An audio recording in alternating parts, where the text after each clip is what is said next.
of you. Kalyani and I are delighted to present the topic of Thanam today. We'd like to take this opportunity to thank Sri Ashwin for approaching us with this idea and Sri Shashikaran for conceptualizing this event today.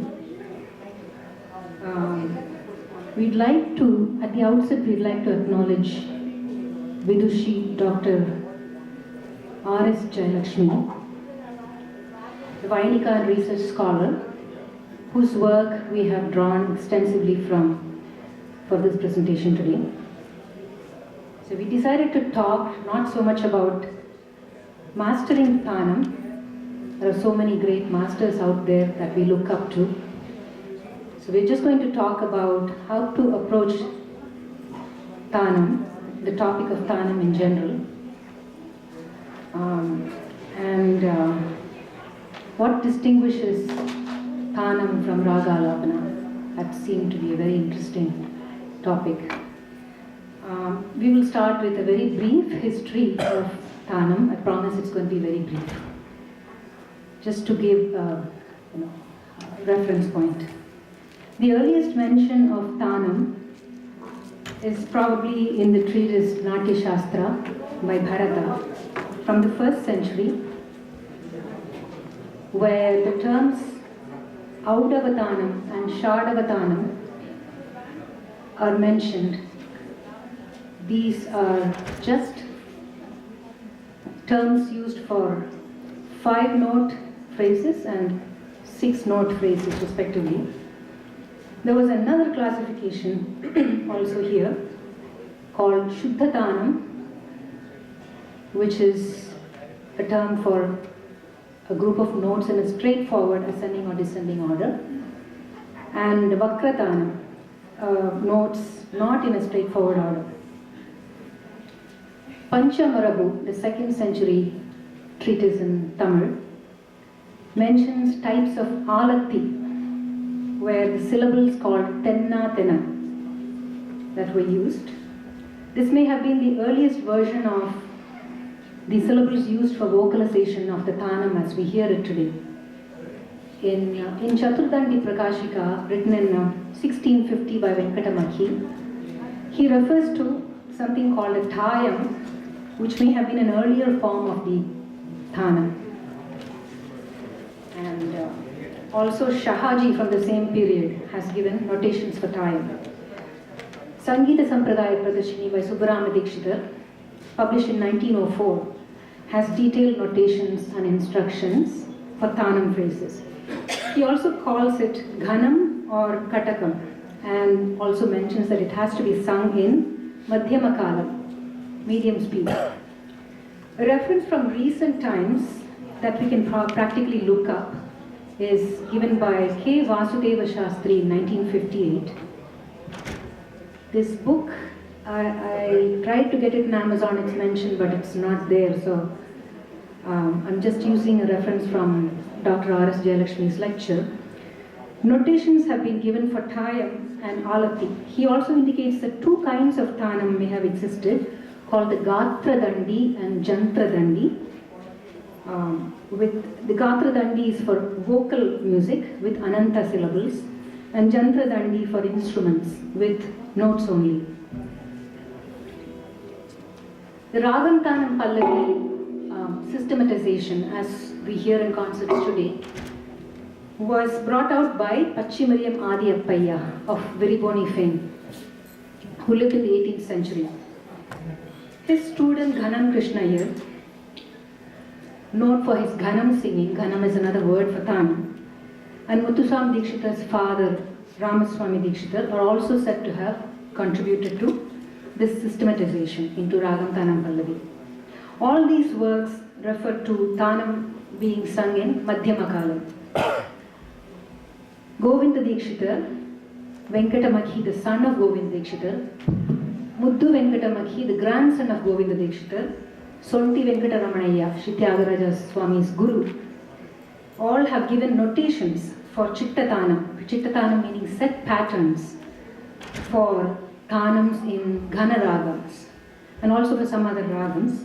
All these musicians and musicologists of the 17th and 18th century have paved the way to the development of today's Thanam. They also indicate that Thanam is a very important component for Veena performances.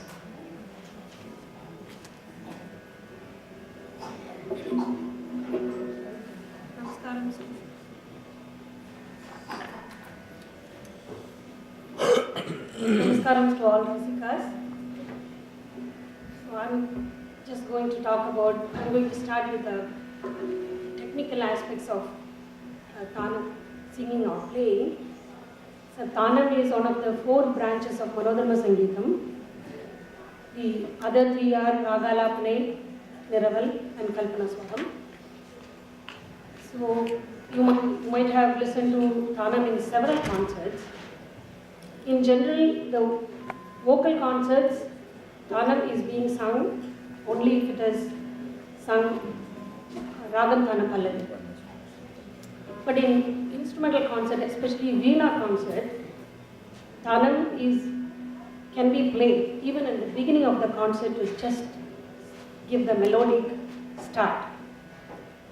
And Ragamalika Thanam, just Ragamalika Thanam can be played, and the Kriti is followed, not necessarily, which has been played in the Ragamalika Thanam. And this vocal singing has influenced the Veena playing, Thanam in Veena playing. Thanam is an integral part of the Veena concert. And it's not clear?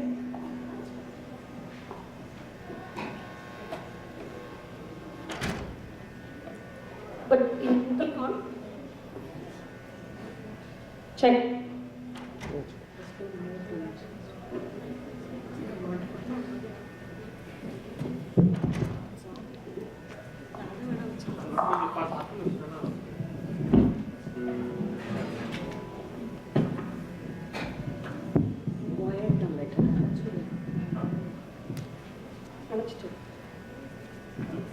Check.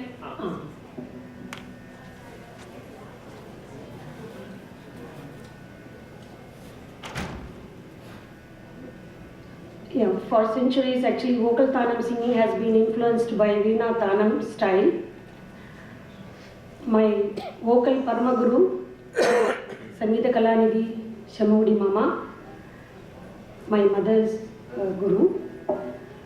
He has adopted the Veena style of Thanam singing by my Veena Parma Guru, mother's Veena professor, Veena Guru, Sangeeta Kalyani K.S. Anand Samaskar.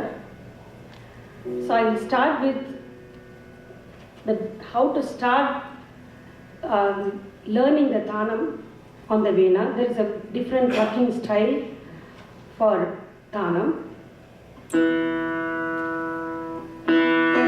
Because it has thala strings, the Thanam played with the thala strings, the sounding, it gives a lot of melodic richness when you start a concert.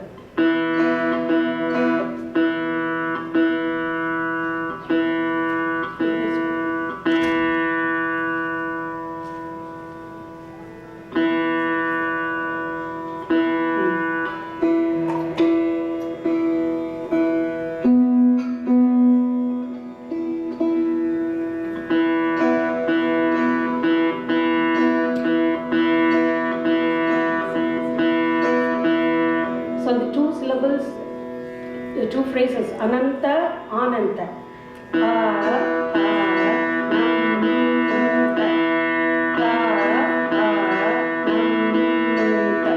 So that keeps on, that is the pattern usually we use on the Veena. So that it starts with the slow.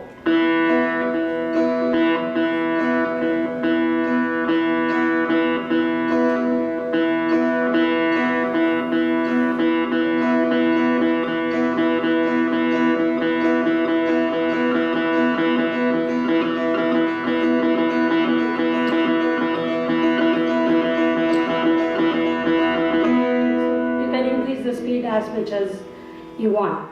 Only thing, the left hand should provide that speed. So right hand and the left hand should go each other. So that is how we do that.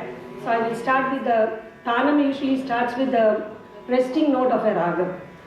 So either sa or ga, depends on what ragam you are playing. So you should know the nyasa swaram of that ragam to start the Thanam. So I'll just show some resting notes with the Thanam. See.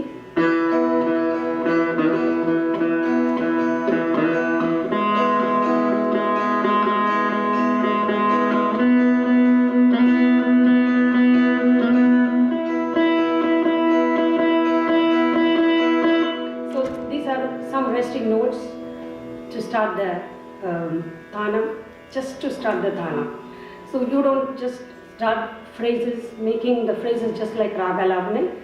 You just rest on the note and then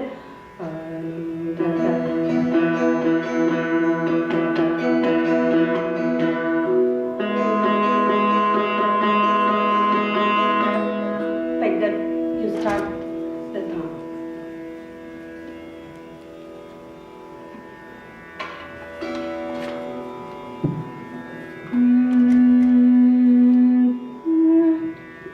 When you're singing